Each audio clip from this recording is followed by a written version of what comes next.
Gerd Henkel lleva 20 años estudiando el genocidio de Ruanda, ocurrido en 1994, en el que murieron 800.000 personas, casi el 20% de la población del país africano, en apenas 100 días.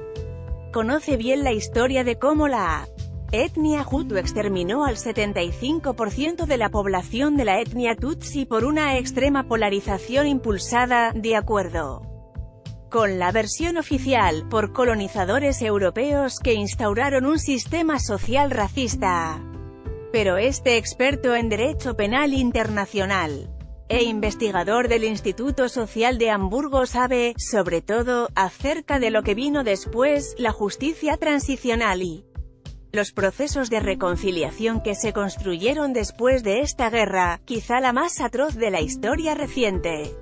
Se ha especializado en entender qué sucedió en las audiencias gakakas, los tribunales creados por la población afectada para juzgar los delitos cometidos en la guerra, en las que fue observador internacional. Lea también, Colombia, en la mira de la justicia internacional. El autor del libro Ruanda, Vida y Reconstrucción tras el genocidio, cómo se hace la historia y se convierte en la verdad oficial, estuvo de visita en Colombia. Está interesado en analizar, como lo hizo con Ruanda, el desarrollo de la justicia transicional colombiana, que se creó después de la firma del acuerdo de paz con las FARC. En esta entrevista cuenta sus primeras impresiones sobre el caso colombiano y hace unos paralelos con lo sucedido en Ruanda. ¿Por qué? Su interés por el genocidio y la justicia transicional de Ruanda. Me interesó entender cómo los victimarios y las víctimas fueron condenados a vivir juntos. Eso no es sencillo y mi pregunta constante era ¿cómo lo hicieron? Después de 1994. Hubo dos jurisdicciones, una internacional, en Tanzania, para juzgar a los máximos responsables y las gakakas, unos tribunales transicionales con los que se pretendía descongestionar las cárceles donde estaban 130.000 personas. Estas últimas fueron las más importantes y significativas. En una semana alcanzaron a instalar 13.000 tribunales de este tipo. Gakaka significa césped. ¿Por qué las llamaron así? Porque eran audiencias que tenían lugar al aire libre, sin paredes. Fueron inventadas por la comunidad y duraron 10 años. ¿Cómo fueron las gakakas? ¿Qué castigos se impusieron? Eran tribunales conformados por 7 jueces no profesionales. No hubo defensores ni fiscales. Las víctimas acusaban a los victimarios. La audiencia, el pueblo, era quien respaldaba o no la versión de quien acusaba. Eran los testigos. Los jueces eran encargados de encontrar la verdad. Las sentencias eran de reparación, para quienes fueron los autores materiales y causaron los daños hechos contra la propiedad, y de cadena perpetua para los máximos responsables de delitos de lesa humanidad y masacres. De 1 millón de procesos, el 15% se indultó, el 60% pagó cárcel de menos de una década por la reparación y el 25% fue condenado a cadena perpetua. ¿Cuáles fueron los resultados? Hubo una supuesta reconciliación entre las etnias a través de esta jurisdicción. Digo, supuesta, porque dentro de esos gakakas hubo cosas que quedaron sin conocerse. Si bien se juzgaron a los hutus, los principales victimarios, nunca se habló, por ejemplo,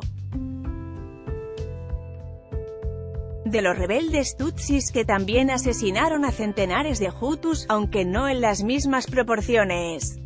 Esos casos quedaron impunes. Ese fue un problema, porque cuando habla solo de un lado no es posible la reconciliación.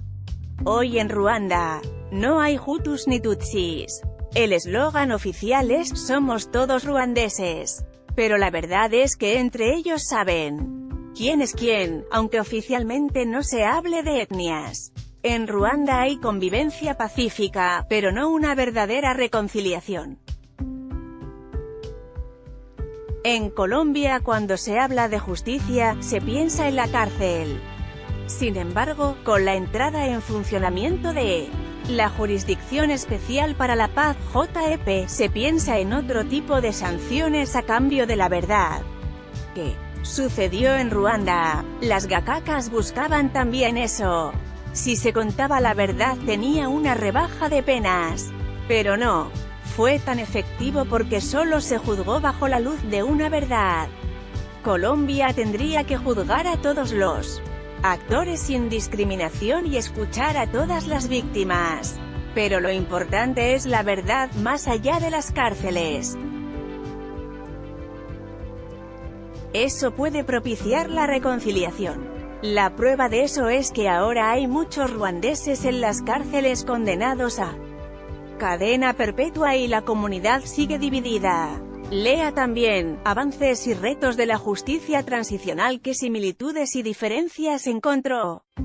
En los dos casos se parecen en la dimensión del terror, de los crímenes cometidos y el afán de vivir en paz. También hay una preocupación latente por saber la verdad. La diferencia que veo es que en Ruanda no hubo una reconciliación porque solo se habló de una verdad, mientras que en Colombia se espera reunir todas las verdades de las víctimas y los victimarios.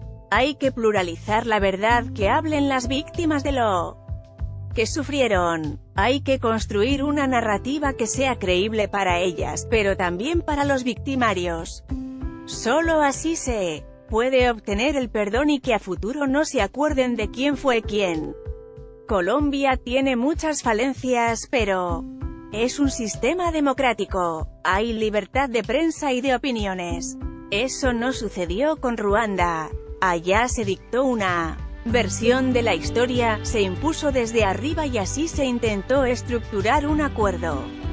¿Cómo construir una verdad con tantas voces? Si para Ruanda fue difícil y eran tan solo dos etnias, imaginis Colombia.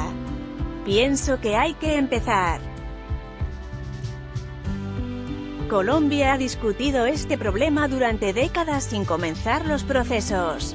A veces tengo la impresión de que es una estrategia de quienes siempre han tenido el poder para anestesiar a un pueblo y así no hacer nada. Por eso es necesario que comiencen a funcionar los proyectos y las verdades, ojalá en una atmósfera de transparencia. El sistema integral, conformado por la JEP, la Comisión de la Verdad y la Unidad de Búsqueda de Desaparecidos, es una manera de hacerlo. Hay que aprovechar esto que hasta ahora parece bien estructurado. En Ruanda, por ejemplo, la justicia fue muy artesanal. Creada por la gente, hubo una comisión, pero no funcionó porque fue propuesta por el gobierno, no fue una entidad independiente, y de la búsqueda de desaparecidos de encargaron científicos y médicos internacionales. Usted habla de transparencia, ¿cómo hacerlo? En un país con problemas de corrupción. Ese no es un asunto fácil, pero darles protagonismo y participación a todas las voces podría ayudar a crear una atmósfera de confianza. Es fundamental que la gente crea en lo que se construye, en la institucionalidad. Y es importante que eso suceda, porque así también tienen más apoyo internacional. En Ruanda, los niveles de corrupción son bajos. La comunidad internacional decidió dar mucho dinero a ese país de tan solo 26.000 kilómetros cuadrados para su desarrollo. Hoy, económicamente, son más prósperos que los demás países. Aprovecharon esa oportunidad. ¿Cómo puede legitimarse el nuevo sistema integral de verdad, justicia, reparación y no repetición? Fui un observador internacional en Ruanda hasta 2005. Después me rechazaron por empezar a criticar esa justicia unilateral. Creía conveniente juzgar a los autores del genocidio, pero luego creía importante buscar a los demás actores. Si ocurre lo mismo en Colombia, si solo hablan los vencedores y se apropian de mecanismos como la JEP, todo el proceso de paz quedará en tinta. Pero si se vence ese peligro, es posible que la gente empiece a creer en el sistema, que espera desenmascarar a quienes no les interesa que haya justicia. Lea también, los desafíos de la JEP, según el ICTJ. ¿Qué destaca de su visita a Colombia? Ustedes tienen un conflicto, con centenares de muertos y millones de víctimas. Pero ya tienen herramientas para debatir y el respaldo de muchos colombianos, quienes son conscientes de que los mecanismos actuales, como la justicia ordinaria, no funcionan. Es una vergüenza que haya 98% de impunidad. Sé que hay obstáculos como las objeciones a la JEP, pero no hay que verlo solo como algo negativo. En estas discusiones se ven las tensiones y los respaldos. Y también se notan los intereses de los dirigentes. Eso es muy importante, teniendo en cuenta que la comunidad internacional, que tanto esfuerzo ha invertido en este proceso, está detallando cada paso. No va a permitir que su presidente juegue un juego falso. La presión internacional será determinante. Recuerden que ahí también está el dinero.